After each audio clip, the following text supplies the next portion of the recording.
God. Took this Lions job with a vision. That vision has ignited the Lions fan base in a way not seen perhaps ever. This is a sleeping giant. This is a sports town, and we feel the love. Remember who the you are! NFC North champions, everybody. Vision, winners, back-to-back seasons. Your team main ours, the pride is worldwide now. Riding to your town, win, then ride out. The crew here to break it down for y'all, to demonstrate how we game playing around with y'all. The humble host with punchlines to give you a black eye. We brought a GM and OC, even a stat guy. Other teams drink the Kool-Aid, roll over and quit. I drank Campbell's soup and woke up all grit.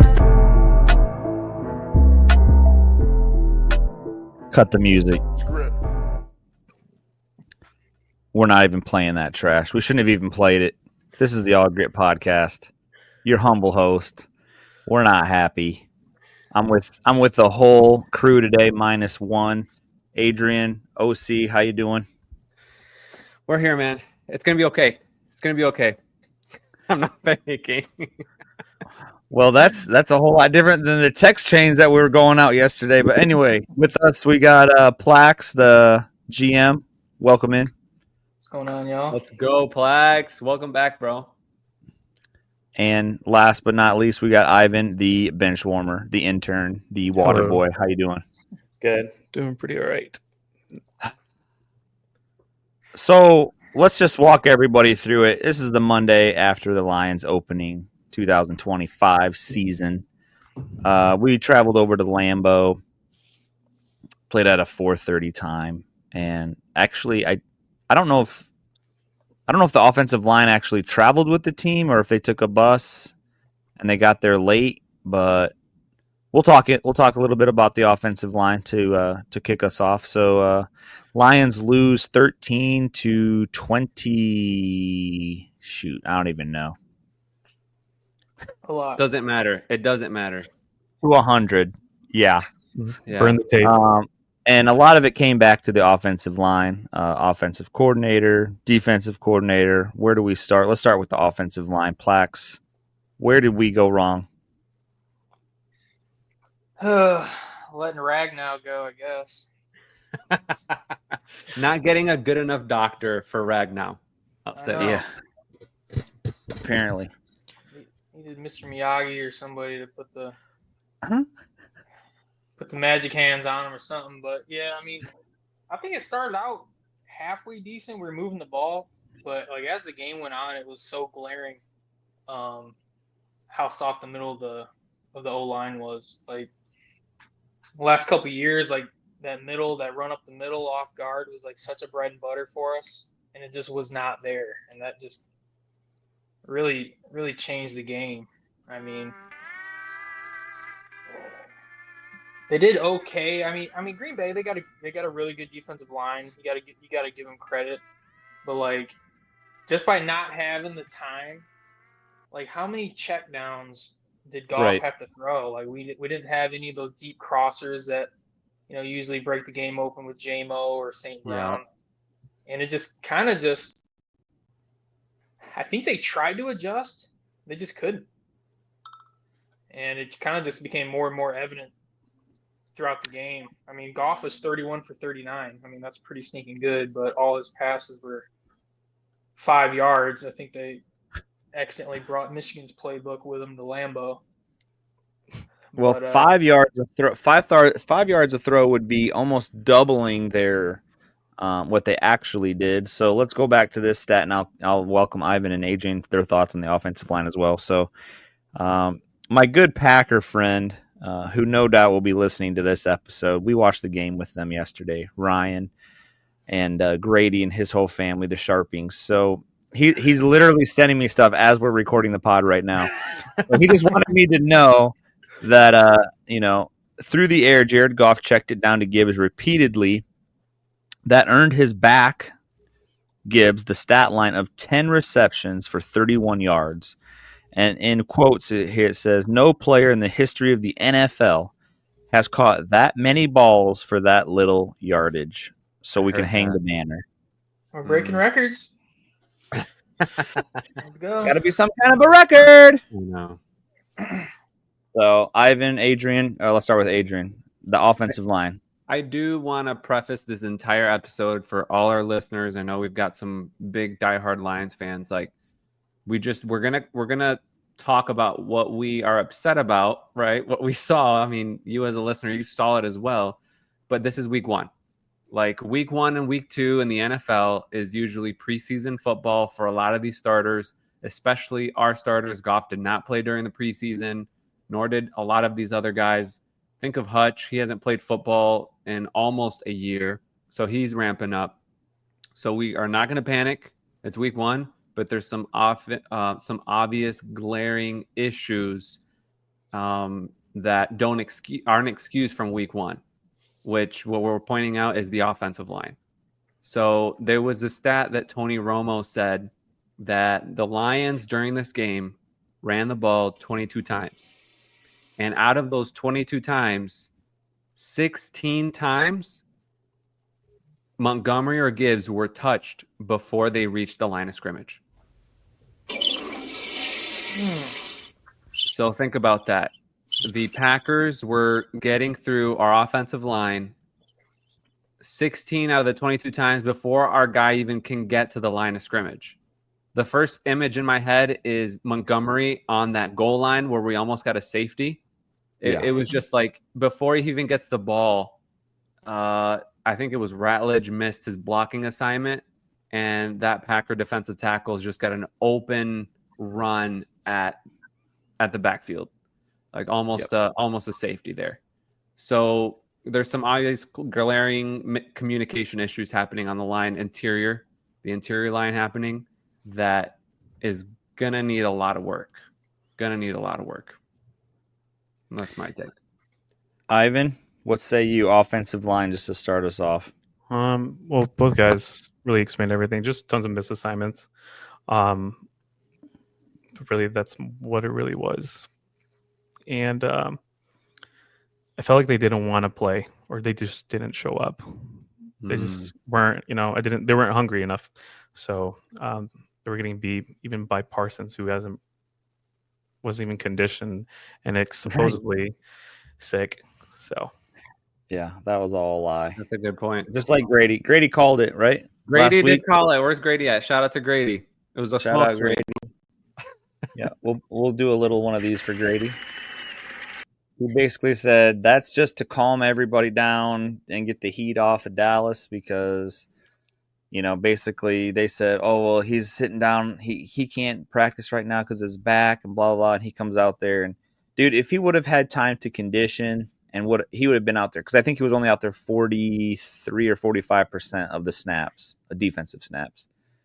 But, yeah, if he had any type of – And he played pretty well, in my opinion, for the most part. He had a few.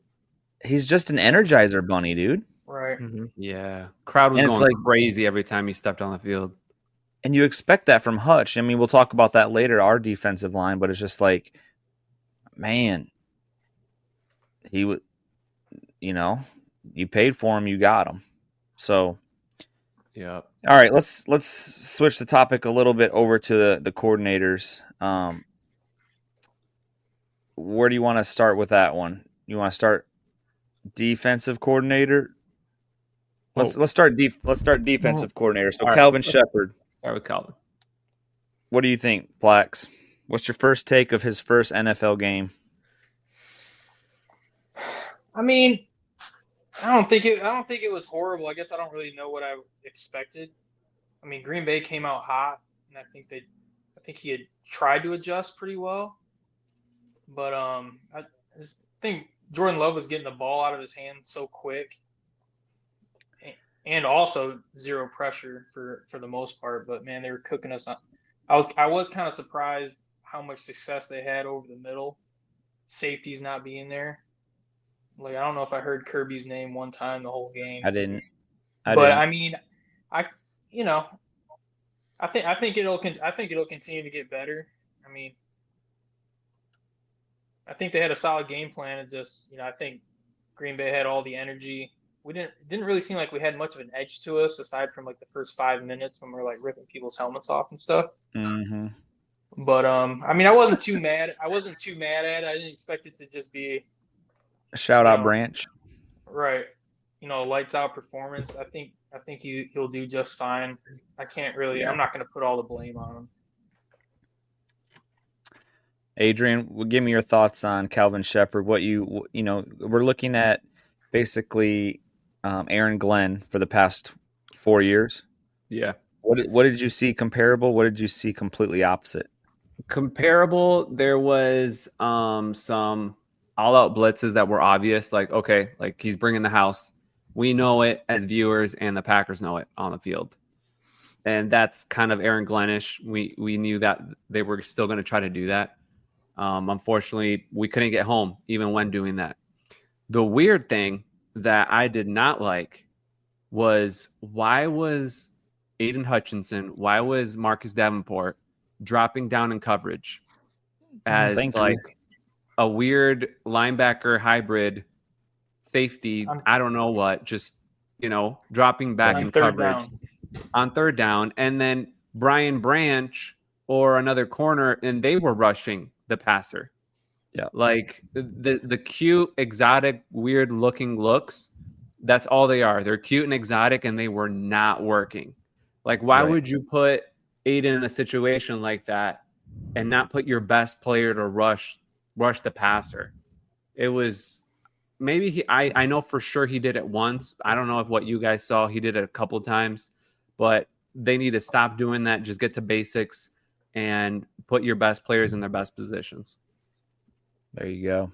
Agreed totally. When I saw, Aaron Glenn did do that a couple times, right? Remember, Hutch got 2 of his interceptions, I think, by kind of playing that little off the line and linebacker-esque. But yeah, that's asking a lot for the first game of the season. You would think that they would just say kill the quarterback. But Ivan, any other things to add to either? Let's switch it, and you can either do offensive or defensive coordinator that you saw. Okay, I'll go with defensive coordinator. It was frustrating not to see a pass rush or at all during like third downs. They were giving what's his name again? They were giving him a lot of time.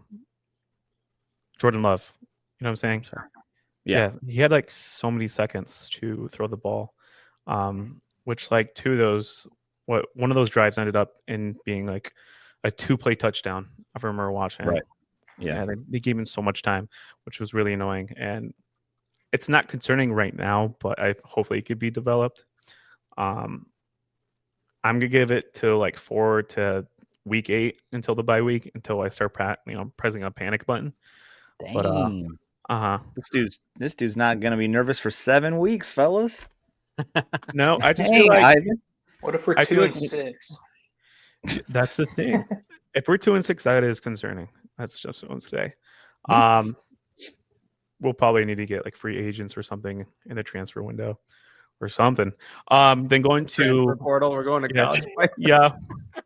No, for real. We might have to, bro. We might just have to.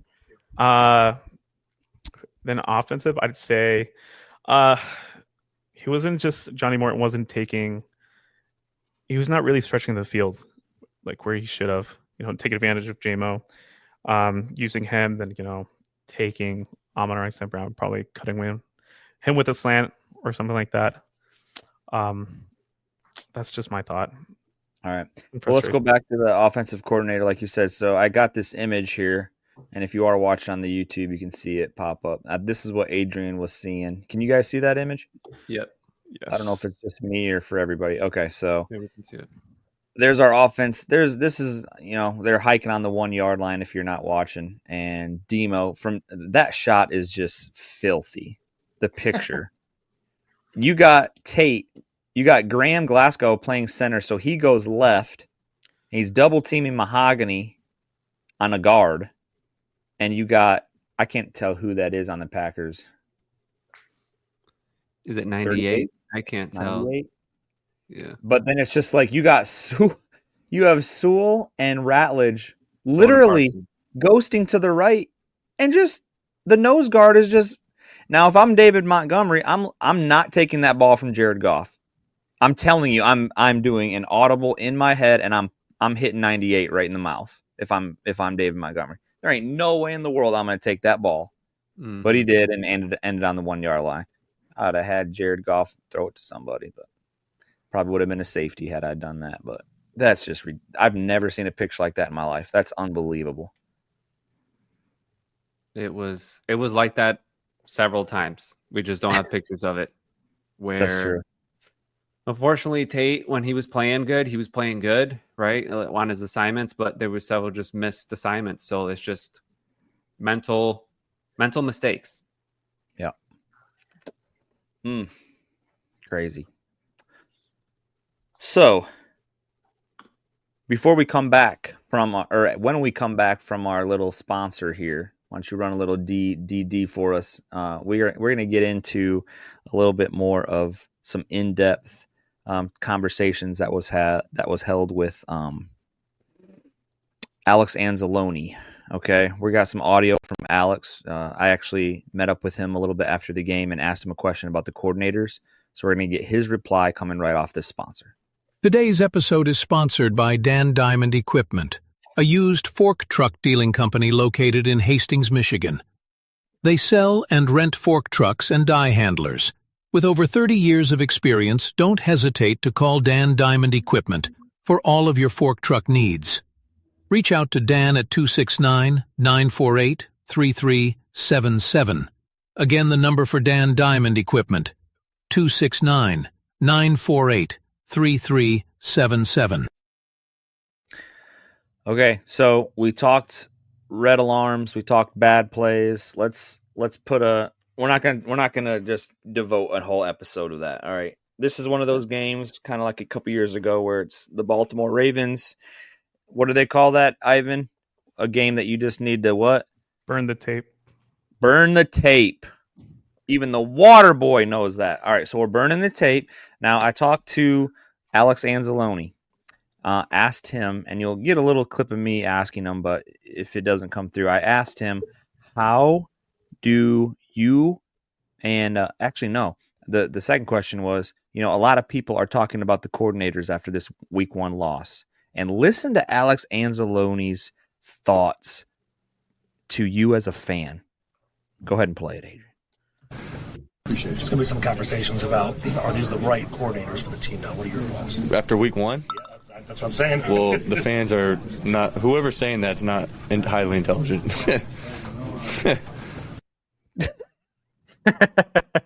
First of all, I love the laugh.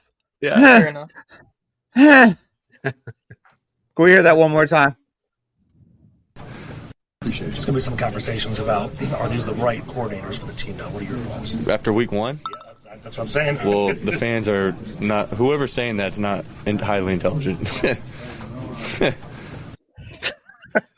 All right. Kawhi Leonard somewhere heard that. Right, dude. Right. That will be a drop moving forward. So not highly intelligent. So he's basically, like we talked about pre-post, Adrian, he's given us the Aaron Rodgers from years ago. Now those Packer fans, Lions fans, yeah, Plax knows what I'm talking about. He spelled it out. RELAX. Relax. So this is Alex Anzalone telling everybody, listen, it's the first game of the season. It's a opponent that we're well aware of in the same division. They're tough, and it's the NHI.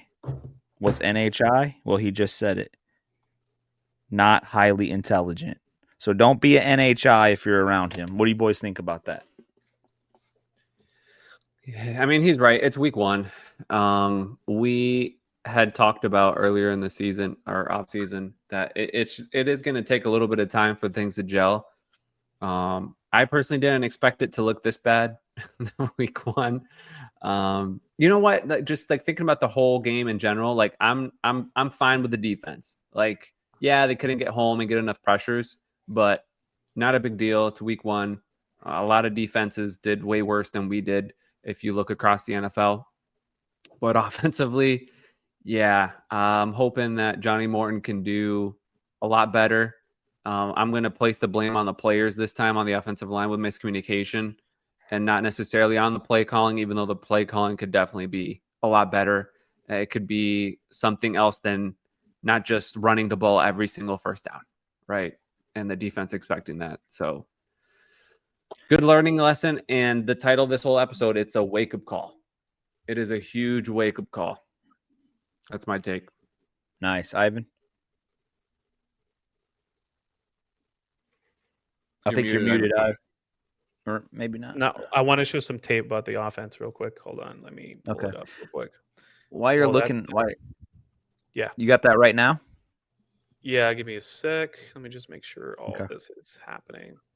I do want to circle back to Adrian whenever you're done, Ivan, about the defense, because it's not all bad when you compare the first half to the second half. Is that what you're kind of looking at? Yeah. I'm looking at but I just mostly the offense. I'm actually going to pull it up real quick. It's just surprising.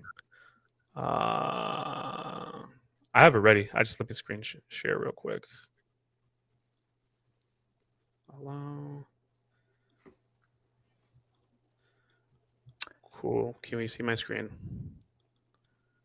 Yep. Can you see this? Yep. Okay. Yep. This talk is the talk it over for our listeners who don't have it.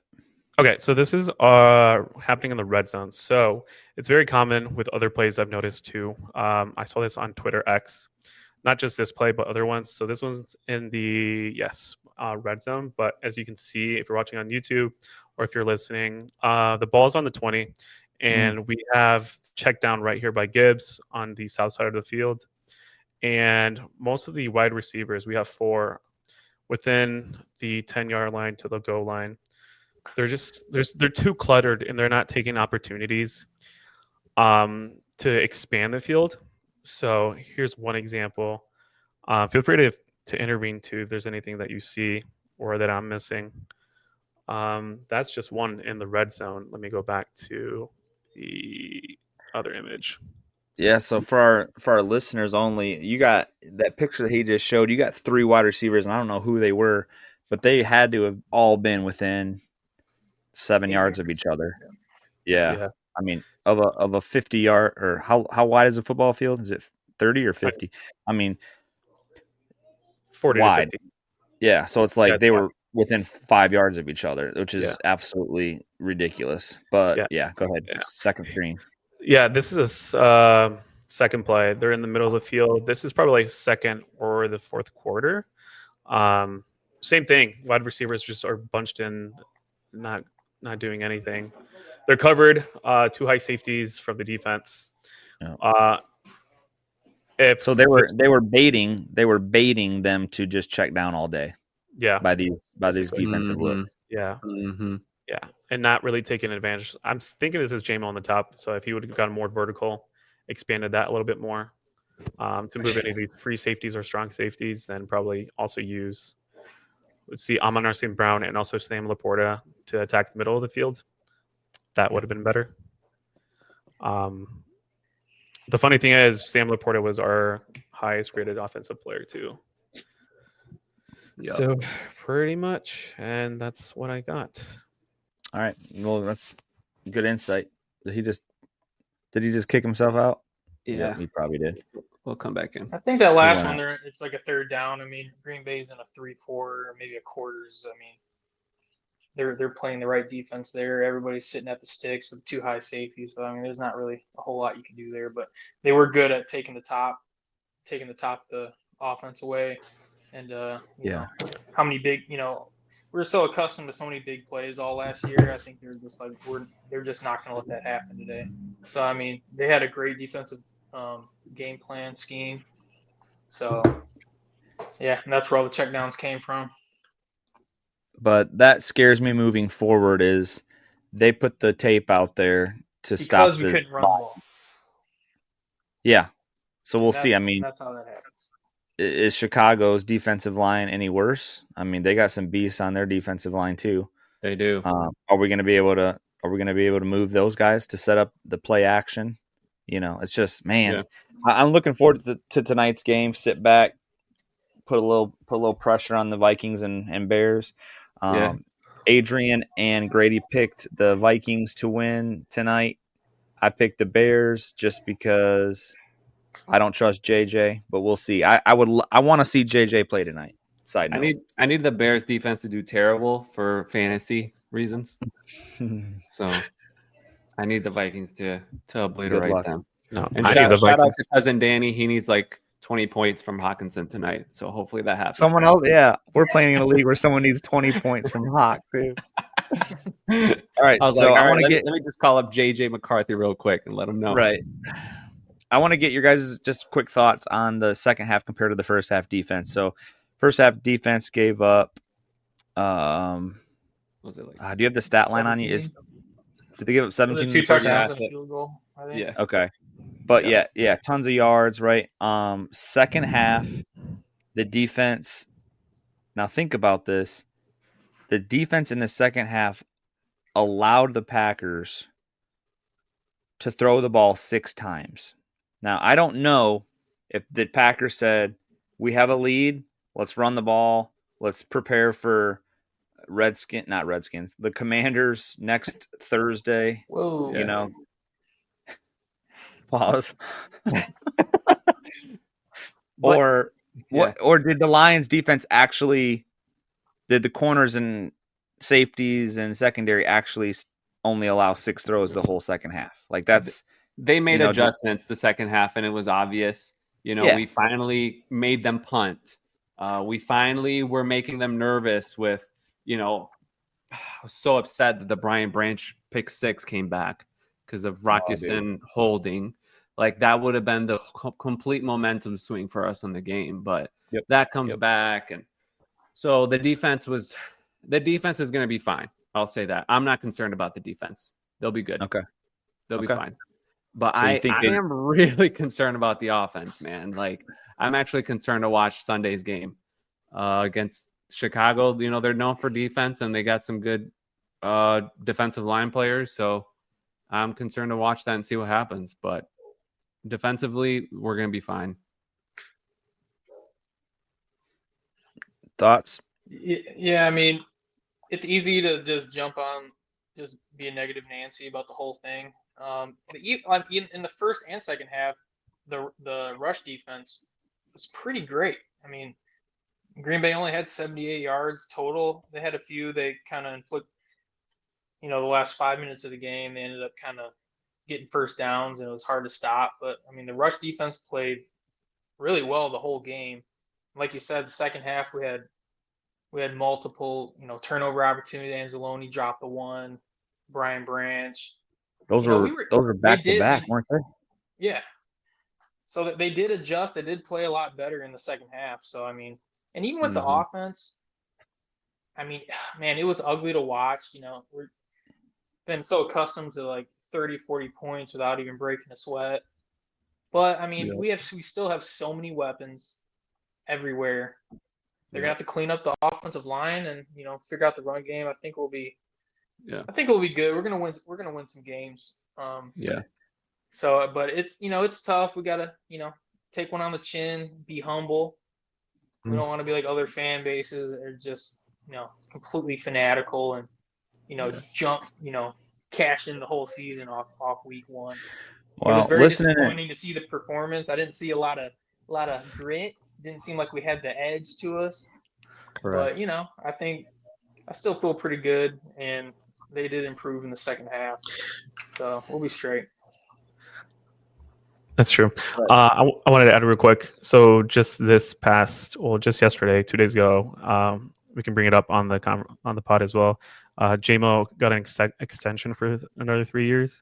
So we're gonna have JMO, Amon-Ra St. Brown, and now with Isaac Tesla's rookie deal, that's 4 years of all those weapons. So I feel like we will be fine as an offense, but the only concern is the O-line. So if, let's say, we don't do so well this year, hopefully Brad does something about it, and hopefully he will. If we can, trade for somebody else this year, or if by next year free agent comes along, or if they just get better. One thing I wanted to mention too, Caleb, you brought up earlier in the group chat.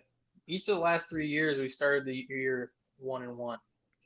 Yeah. You drop. Usually it's week 2, but you drop one early, you get it fixed. So I mean, sucked to see that. There was so much hype going into the season. sucked to see a stinker game 1, but I Yeah. still feel pretty good that we got about as much talent as anybody in the league.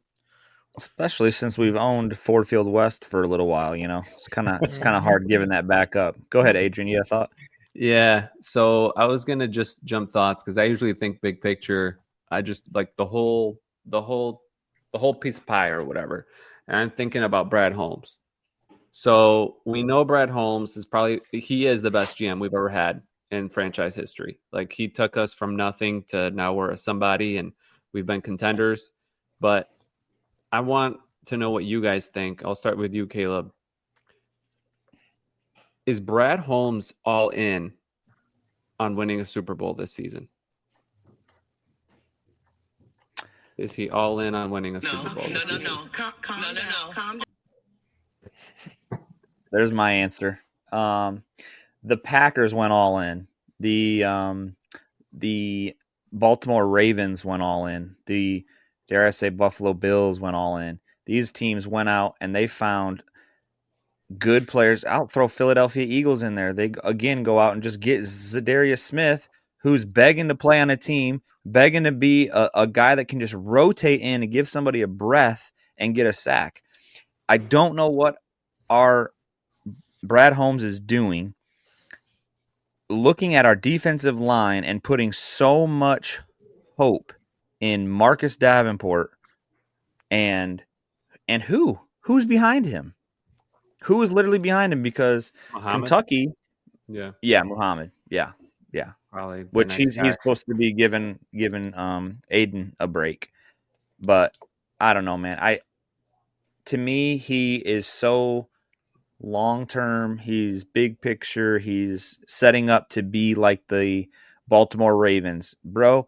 Who wants to be the Baltimore Ravens or the Niners? Who wants to be a team that is good for so long but never does anything? Don't get me wrong. Yes, they won a Super Bowl back when Joe Flacco was like 2 years in the league, but it's like they've been that team that makes it to the playoffs and gets schooled by the Chiefs or by the Bills. Like, do we want that or do we want a Super Bowl? Do we want to go all in and get it? And so if you're asking me, I don't think he did. This team does not look, especially the offensive line, does not look anywhere near as ready as they did last year. I just don't think he's that aggressive. I just don't think he's that type like that. He's that type of guy. Just throw all the chips in on one. I mean, and I can appreciate it. I mean, he's got most of our core locked up for years to come. He wants to be successful consistently, long term, and I appreciate that. And I don't know if he looks at the team where last year our defense was about the same, and if we didn't have 20 guys get injured, we're probably winning the Super Bowl. So he might be coming into it thinking, let's roll with what we got. We're good enough to win the Super Bowl with what we have. Yeah. I mean, the offensive line, that's probably the biggest detractor of this team this year, but it was a little frustrating not seeing maybe a little more aggressiveness, but adding pieces to the defense. But, he doesn't want to, just like the Rams. They went all in, got their Super Bowl with Stafford, had a couple crappy years. They're still pretty good, though. But, he's thinking long term. I appreciate that, but it's like how many opportunities do you get? And plus, now with all the parity in the league, there's 7 or 8 teams who can win a Super Bowl right now. It's not like just Kansas City and Buffalo or one other. This isn't the NBA, yeah. So it is concerning and it sucks, and it's like we want to just get that monkey off our back. But I just don't think that he's that type of dude to sell the whole house on 1 year. What do you think, Ivan? When I think about it, he wants to have sustainability throughout the years. For sure, long term, what Kayla was saying, that is correct. But I feel like money-wise as well, coming back to like the numbers and accounts, he wants to pay his players first and to keep them. Yeah. I want to keep everybody for sure, like all these young players, but I don't feel like we're going to keep everybody. Eventually, we probably might be losing Brian Branch or Sam Laporta. I feel like either of those two we will lose within the next couple of years. So hopefully he keeps drafting how he's drafting, but there might be a point where yes, he might need to put all his chips in to get to say that this is the full year. This is the Yeah. But I don't know. It's hard. So I don't know. We'll see. I think we need to reassess after week 3. Like whatever happens this weekend is going to happen. But then after you go against a contender like the Ravens, you'll know for sure what you need. Like, yeah, right. Let's just hope that we're 2-2 after the first quarter, because we could be 1-4. Cleveland gave Cincy everything that they had yesterday, and if it weren't for their Down syndrome kicker, they would have won that game. The kicker. He missed a 30-yard chip shot, bro. Yeah. That would have won the game for him. Joe Flacco would have walked away with another victory. Here's another thing to think about. Okay, if let's say if we don't make the playoffs, we do make the playoffs by wild card, but we still lose. I'm not saying fire Brad Holmes, but start reconsidering is what he's doing is the right thing. No. Is there a limit? I want to keep him forever, I think if we don't make the playoffs this year, you're looking at your coordinators. Like there's no way you're touching Dan Campbell or you're touching Brad Holmes. Yeah. These dudes have given you at least they've given you NFC North championship 2 years in a row and brought you from nothing. Like if people are calling for Dan Campbell's head, you are insane at the end of the season. Even if we went 0-16 this year, you're insane if you want to remove Dan Campbell. Oh, and what? 0-17. My bad. Still the old head. If we went 0-17. I can't even imagine a situation possible where that's even. I know. Yeah, let's not talk about that. I'm just saying, I think of Dan Campbell. Like, it's true. It's going to be your coordinators and assistant coaches that are out the door. I kind of want to give a hypothetical going back to what Adrian. This is kind of for Adrian. When we were talking in spring training, you kind of put out a bold take there, and I wrote it down mentally. You said Frank Ragnow would come back during the season. if we start really taking L's because of the center position, do you think that Brad Holmes calls up Frank and says, listen, you missed 6 games of the season. We'll give you exactly your paycheck for the whole year minus the 6 games that you didn't have to get your body beat up. You got time to recoup. You want to come on back for a Super Bowl run. And you put Glasgow back at right guard, keep Mahogany there, and you've bolstered your offensive line right again. What I mean, the whole lineup doesn't matter. Ratledge, Mahogany, but if you bring back Ragnow, bro, it's his mentals. Like I go back to watching Quarterback on Netflix. Him and Goff just had the complete system of communication down for protection packages, for blitz packages coming.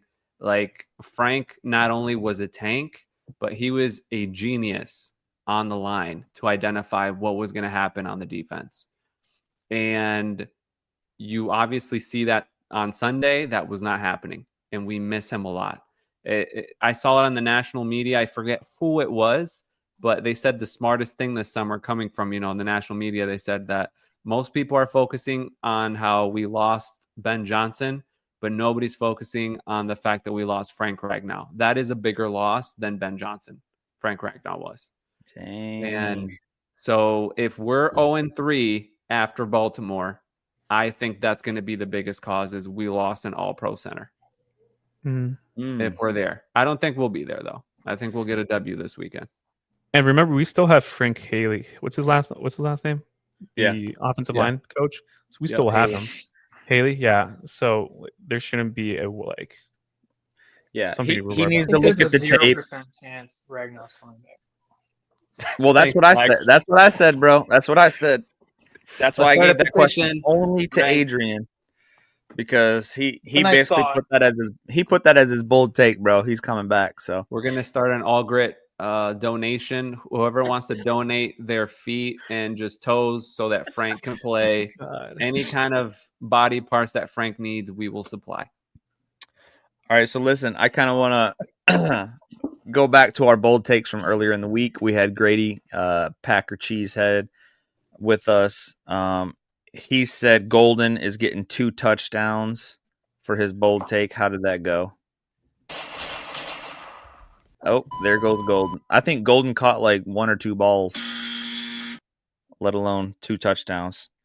All right, so we're gonna save Adrian for last. I said Demo and Gibbs combined, they're getting 3 tutties. I think they got 3 yards combined. All right, and then I'm gonna leave this to Plax and Ive to settle this one. All right, Adrian said, "Your boy, Tess." Actually, hold on one second. Let me drop some audio file for you guys real quick. This is from last week. Can you beat that bold take? All right.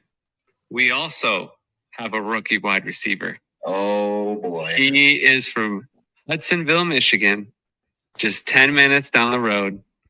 My bold take is our new rookie immediately out of the gate gets his first NFL touchdown in Lambeau, where he does a Lambeau leap right into the stands. Pour beer on him, guys. But wait a second. If he gets the touchdown and he doesn't do the Lambeau leap, that bold take does not hit, right? Correct. It's a parlay. Oh, you got it. All right. So the reason why. Shut up, man. All right. So Adrian, go ahead, plead your case to the 2 boys. All right. What I was telling on the boys chat is give me at least half a point. And the reason why is we knew that it was a touchdown. It was legal, but because the refs said no touchdown, Tesla didn't have a chance to celebrate and do his Lambeau leap like he said he was gonna. They all had to go back to the sideline and wait like 5 minutes or whatever for the decision, and they finally called it. If it weren't for that, I would have gotten my bold take. So that's what a you guys freaking think. catch too. Yeah. Dude, what a freak. His first catch. Right? That was his Yeah. first catch, too. So I saw this stat too. He only had 3 reps in the game. Yep. And only 3 reps in the game. His only catch was that catch and touchdown. And that's the only time they threw to him out of the 3 plays he was out there. Yeah. All right. So we're going to I'm going to show you boys this. Adrian. Well, I'll show you later, but I'll give you a half a point, Adrian. I got no problem with that. But I'm only 1 out of the other 2 here, so I mean technically you did say Lambeau leap, so yeah. Man, yeah, Tesla was a nice little tree at the end. If we walked away from that Packers game with no touchdowns, just a bunch of field goals, bro, I would have been twice as depressed. Like we can't even score. 0.5. There's our bold takes for the year so far. Adrian's on the board with 0.5. All right, it's going up on the wall. Nice. All right, so let's get into this week's bold takes, boys. What do you think? All right, so this week, Chicago, Chi-Town is coming into Detroit Ford Field. Game 1 p.m. That's how we like it. We're used to games without a lot of eyes on us because we've sucked for 30 years. All right, we got the Bears coming in 1 p.m. What say you, Adrian, for this week's bold take? Yikes, man. I haven't even thought about it because I want to watch the Bears tonight, see how they look with Ben Johnson. Okay. Well, listen, let me throw this out at you. So we're gonna try to throw out a Thursday pod with a crossover episode with a Chicago Bears fan. So do you want to hold on bold takes for Thursday? Let me hold on it. Let me think about it. Okay. Let it marinate. And I'll tell you what. I have one ready. Listen. All right. Listen. So those boys got their bold take. Yeah, I can put it down right now because you guys probably won't be with us on Thursday anyway. Had one in the chamber, ready to rock. You're never. All right, let's go, baby. All right, Plax. Thursday bold take. Hit me.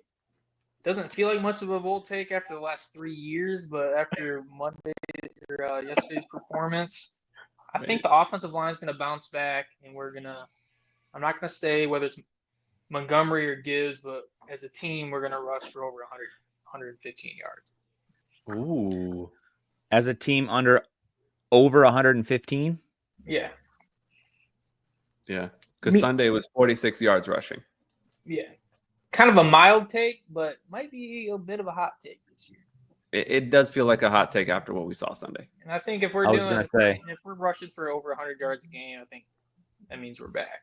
I think. Okay. You know, and that's just gonna open up, you know, the top of the defense. We'll start getting those better passing game that we're used to. So I think they're gonna bounce back. That's a cumulative, right, for the whole team? Cumulative. Mm-hmm. Mm-hmm. Okay. All right, Ivan. What say you, bud? Okay. Can